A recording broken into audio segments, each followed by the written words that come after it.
How much time and energy do you waste with bad clients? Clients who maybe don't give you the freedom to do whatever you do best. Clients who are always changing their minds. Clients who keep asking you to do things that are outside of the job scope. Or clients who just drive you crazy every single day. The other day, I was having this conversation with one of my coaching clients, and he was telling me this crazy story.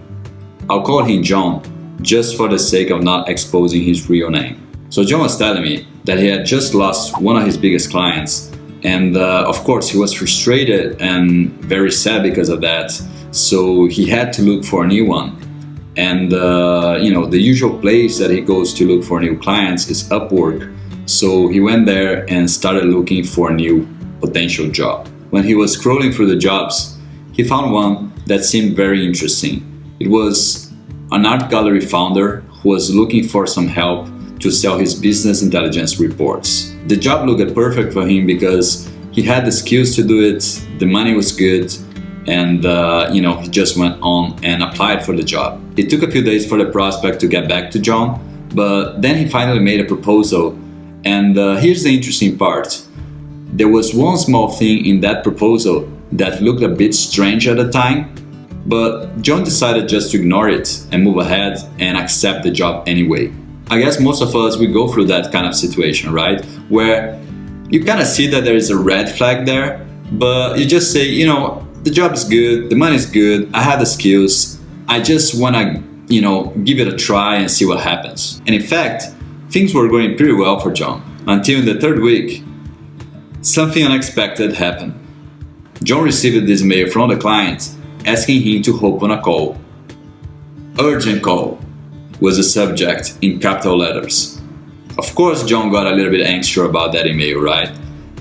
He was thinking, what the hell happened? What have I done wrong?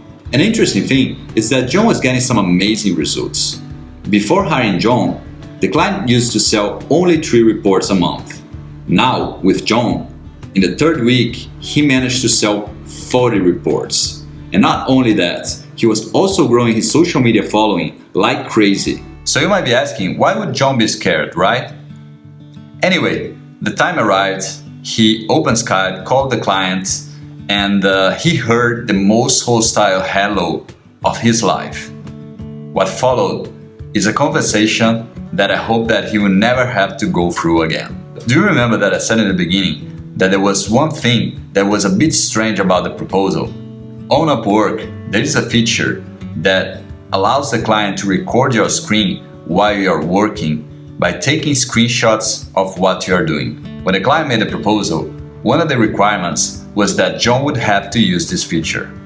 Now back to the call, here's what the client said. There were 2 screenshots of you answering emails that are not related to my project. John was taken by surprise, and of course his first reaction was just to apologize, and he also tried to explain that he was actually working extra hours that he was not putting into Upwork, which was actually true because John told me that whenever he onboards a new client, he puts that extra hours just to make sure that he gets things going faster. But the client didn't care. He went on and also complained that John was automating some of his work, that he was trying to fool him and make some easy money. Well, at this point, John was baffled. He tried to recover the situation, but the client was irremovable, and he fired John on the spot.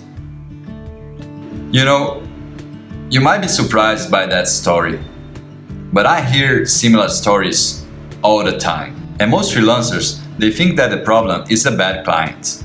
You just replace the bad client with another one and you are good to go. But there is one thing that most freelancers are missing, which is that the problem is not the bad client.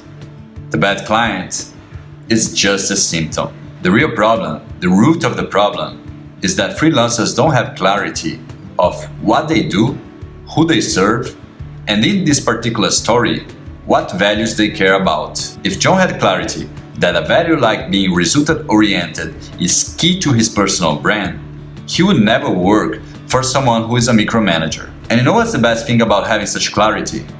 Is that it gives you confidence. confidence to do your best work, and confidence to say no to the wrong clients. So the question now is, what can you do about it? The best way to get such clarity is to work on the fundamentals of your personal brand. Your strengths, your values, your why, your niche, and how your story is connected to what you do. So let's do the first step towards building a personal brand today.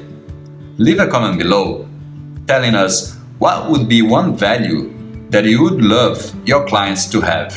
One value that will make your relationship with your clients way better. Leave your comment below and I'll see you in the next video.